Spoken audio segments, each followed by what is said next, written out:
button. Deshaun, why don't you request to join the live feed? Or are you already on there?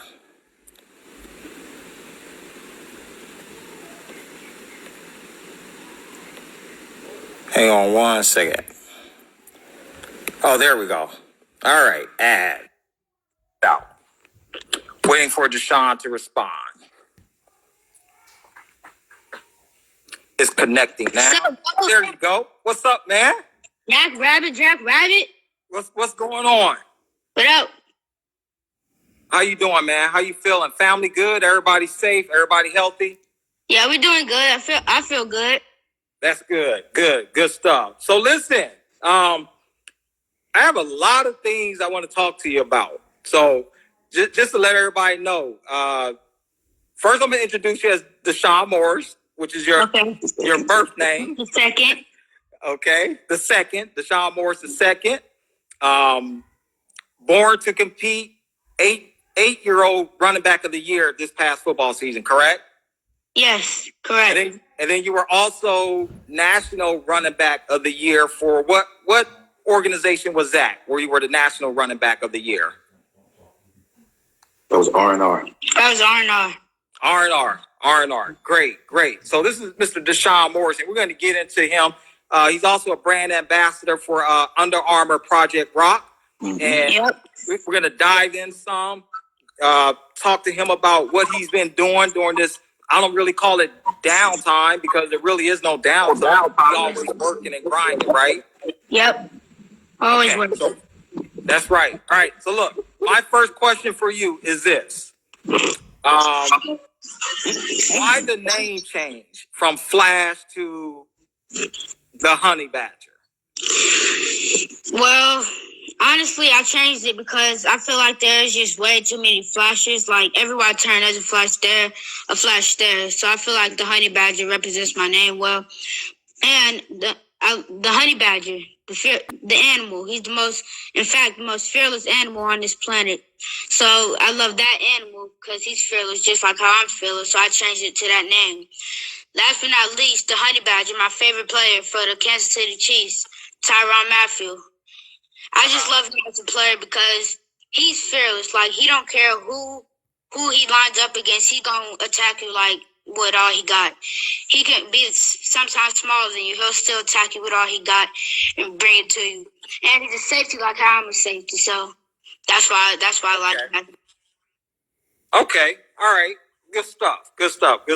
Now, I'm going to be honest with you. I'm still trying to wrap my head around calling you the Honey Badger. You know that, right? Yeah. I'm used to Flash. I'm just used to that. But that's good. All right. So you told me the name change, and I'm glad you brought that up. So a lot of the footage I see of you on like your Instagram page, I see you running the ball. So what do you prefer, offense or defense? I prefer defense. You prefer defense? Yeah. Okay. So the long run, you see yourself being a defensive back. I see myself being a safety. Yeah, that's my goal. What I'm trying to get to. Okay. All right. See yourself being a safety. Okay. So, my next question is, when you score a touchdown, you have this move you make when you score a touchdown. You kind of hurdle into the end zone. So my question to you is, what's more gratifying, scoring a touchdown or winning a 100-meter race against good competition? 100-meter race, definitely. Yeah. It's fun. It's harder. Why is that? It's harder. You got to go get it. Touchdowns, you can score as many touchdowns as you want. 100-meter dash, you got to give it all you got. That you can't undo a 100-meter dash and go back and do it again. You got to do it. It's one race. You got to do it as hard as you can. 101. Right. Okay. All right. So my next question is, I'm sure other people wonder this also, and I'm a track guy. Everybody knows it. I love football, but I'm a track guy. When you wake up in the morning, and let's say now that during this whole COVID-19 situation, the whole nation's going through, when you wake up in the morning, what's the first thing on your mind between track and football?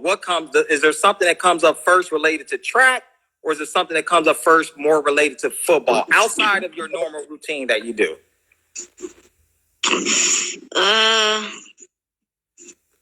My workout.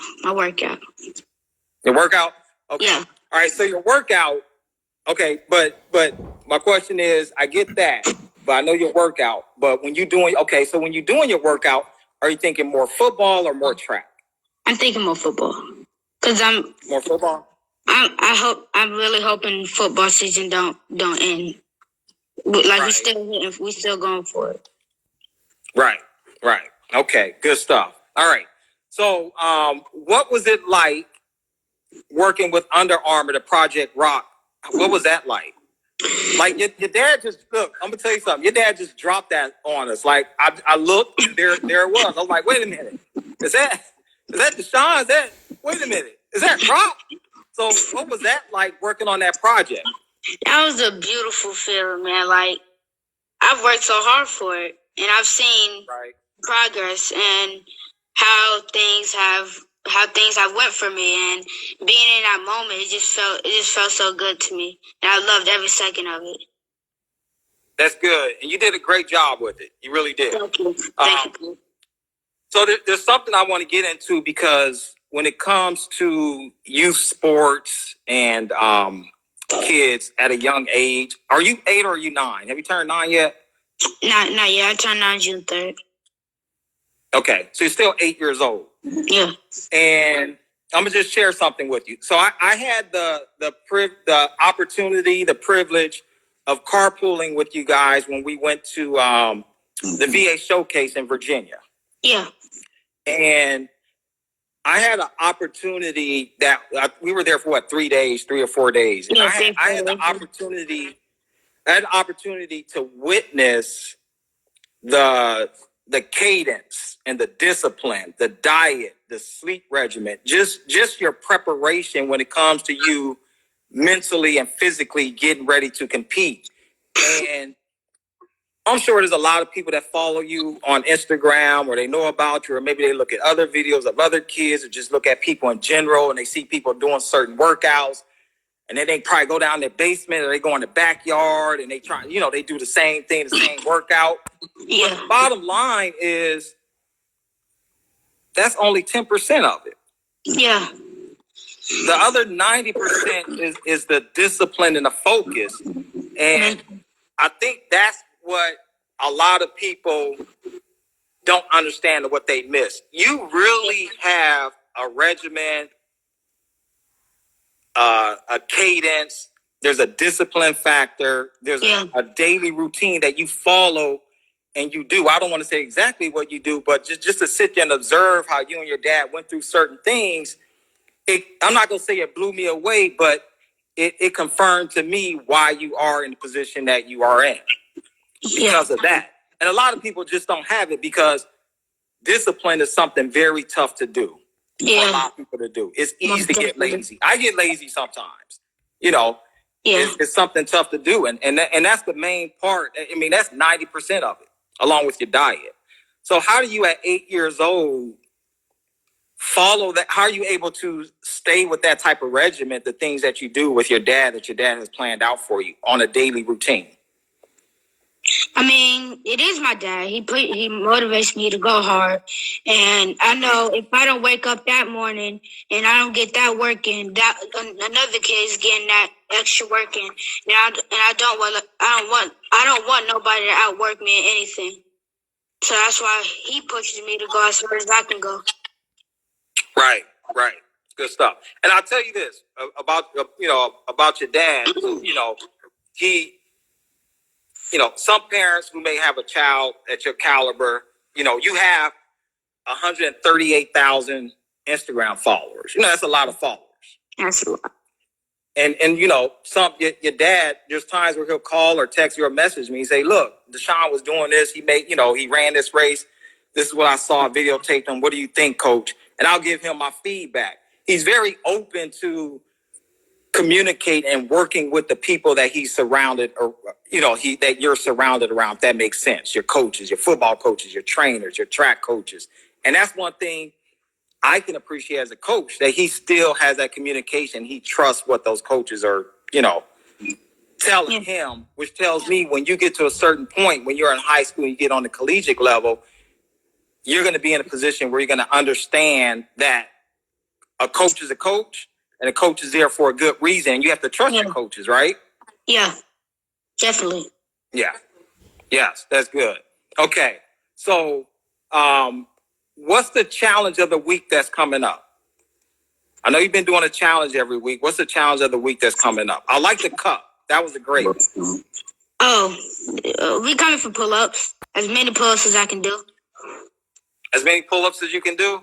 Yeah, and you got to get all the way down. You can't be cuffing it. You got to get all the way down and come up. You can't be cheating me. I'll tell you that before the video. Okay, so can I use a band? You know those bands that you got to put your legs and your feet in? I need one of those bands.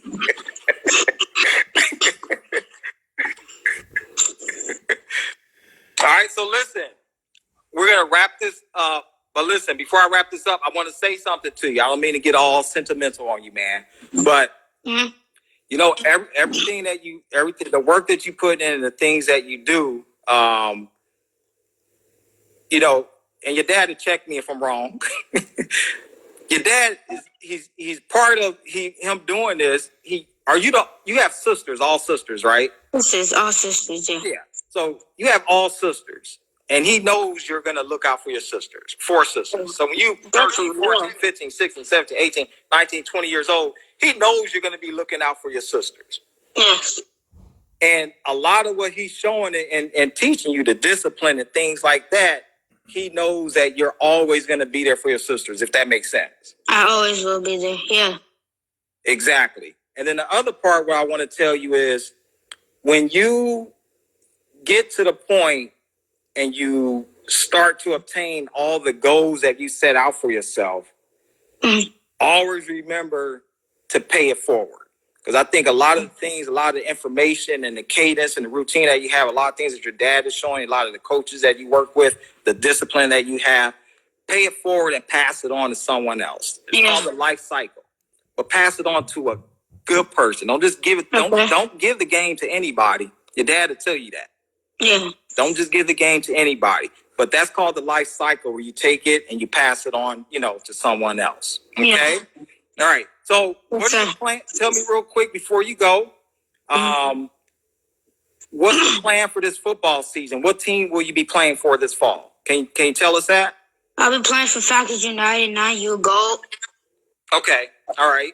And then do you have any goals when it comes to track? I know the summer track season, that looks we're in a great area with that. But do you plan on doing more indoor meets this winter, fall, if we do not have a summer track season? Yeah, more indoor meets, yeah. Okay. All right. Last question. Can I get you to run more 400s? Yeah, coach. Whatever I got to do, I'll do it. All right, cool. All right, Deshaun, the Honey Badger, Morris II, appreciate you coming on, man. Stay healthy, stay safe. Appreciate you and the family. Appreciate all support. Just keep grinding, man. You know what that life is like. You got to grind. You said it best. If you don't have that 5:30 a.m. mentality, in Kobe Bryant case, it's 4 a.m. I can't quite do that. But I know you had a 5:30 a.m. mentality. Keep doing that. That's going to keep you separated from the rest, man. We appreciate you, all right? Yes, sir, coach. Okay. All right, man. So I'm going to kick you off, and I'm going to get Kimberly Harris on the line. Thanks, man. Y'all be safe, all right? All right, Jack Rabbit.